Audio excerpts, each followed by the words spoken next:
नमस्कार मेरे प्रिय दोस्तों और सतगुरु सतनाम कबीर साहिब के दोहों में अपना विश्वास रखने वाले मेरे प्रिय परिवारजनों, चलिए दोस्तों, मैं और आप आज फिर से सतगुरु जी के चेतावनी को अंक के आगे के दोहों की यात्रा पर चलते हैं और जानते हैं कि सतगुरु कबीर ने कैसे कैसे उदाहरण दिए हैं और हम अज्ञानी जनों को समझाने की भरपूर कोशिश की है। तो चलिए दोस्तों, हम और आप इस यात्रा पर फिर से चलते हैं और अपने इस क्षण को उनके चरणों में समर्पित करते हैं।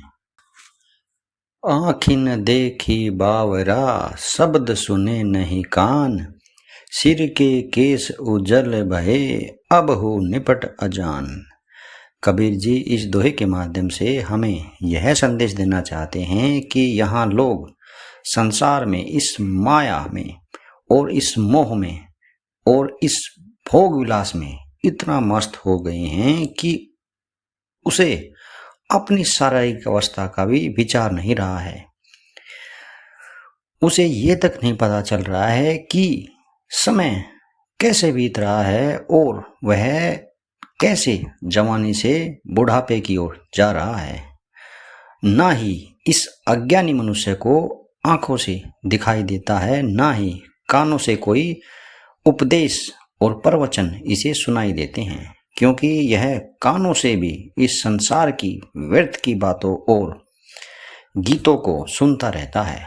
आगे कबीर जी कहते हैं कि अब तो इस मनुष्य के सिर के बाल भी सफ़ेद हो गए हैं, यानी इसमें वृद्धावस्था आ गई है, परंतु अब भी यह महाअज्ञानी ही बने हुए हैं, यानी यह अब भी भजन बंदगी से बेखबर है। इसे अब भी यह नहीं सोचता कि सतगुरु का नाम लेकर और उनकी भजन बंदगी करे। मूर्ख शब्द न मान ही, धर्म न सुने विचार, सत्य शब्द नहीं खोज ही, जावे जम के द्वार। कबीर जी इस दोहे के माध्यम से हमें यह समझाना चाहते हैं कि मूर्ख और अज्ञानी मनुष्य कभी भी शब्द को नहीं मानता, यानी सतनाम की राह पर कभी भी नहीं चलता।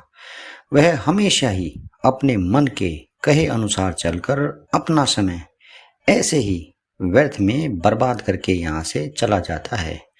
और ना ही यह जीव धर्म के विचार को सुनता है, यानी धर्म कर्म में विश्वास ना इसका होता है और ना ही यह कभी रखता है। यह तो इतना स्वार्थी हो गया है कि किसी को पानी और अन्न तक नहीं देता, तो धन देने की तो बात का इसका सवाल ही पैदा नहीं उठता। आगे कबीर जी कहते हैं कि यह जीव उस परम अविनाशी सतनाम सतगुरु को, जो हमारे अंदर ही साक्षात विद्यमान है, उसको कभी भी नहीं खोजता, बल्कि यह बाहरी व्यर्थ के कर्म कांडों में पड़कर इस मन के कहे अनुसार चलकर उस परमात्मा को इधर उधर ढूंढता है, और ऐसा करके यह इस संसार में ही फंस कर रह जाता है और काल यानी मृत्यु के द्वार पर जा पहुंचता है और काल का ग्रास बन जाता है।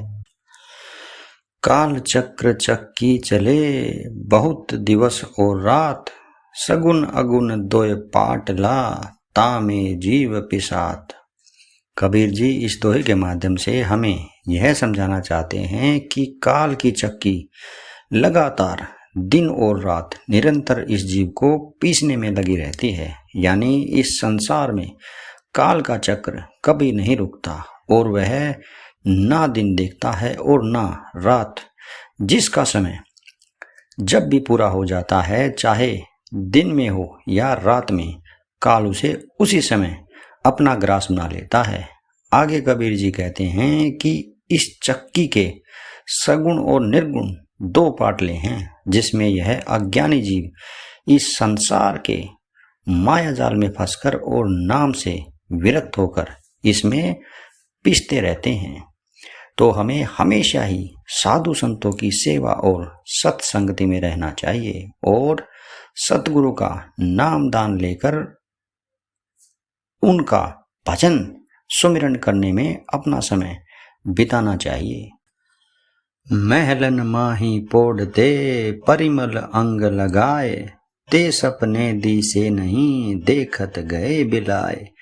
कबीर जी इस दोहे के माध्यम से हमें यह समझाना चाहते हैं कि जो लोग सुगंधित द्रव्यों को अपने अंगों पर लगाते थे, यानी साफ सुथरे वस्त्र पहनकर उन पर सुगंधित इत्र लगाते थे और बड़े बड़े भव्य महलों में सोते थे और उनमें रहते थे और भोग विलास किया करते थे, वे सब भी अब नहीं रहे और मरने के बाद वे सपनों में भी दिखाई नहीं देते।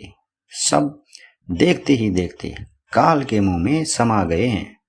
यह जीव इतना सब कुछ अपनी आंखों से देखने के बाद भी नहीं समझता और अगले ही पल फिर से इस संसार में वापिस लौटकर अपना सर्वनाश करने की ओर चल पड़ता है।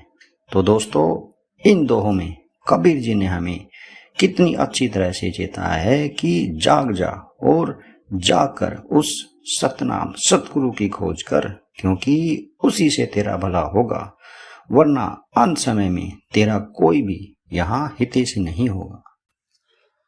तो दोस्तों, आपको आज का ये मेरा वीडियो कैसा लगा? अगर आपको पसंद आए तो आप इसको प्लीज़ लाइक, शेयर और कमेंट जरूर कीजिएगा दोस्तों, और मेरे चैनल को सब्सक्राइब जरूर कीजिएगा। तो नेक्स्ट टाइम फिर मिलते हैं कबीर जी के कुछ ऐसे ही अमृतमयी दोहों के साथ। तब तक के लिए आप अपना ख्याल रखिएगा दोस्तों।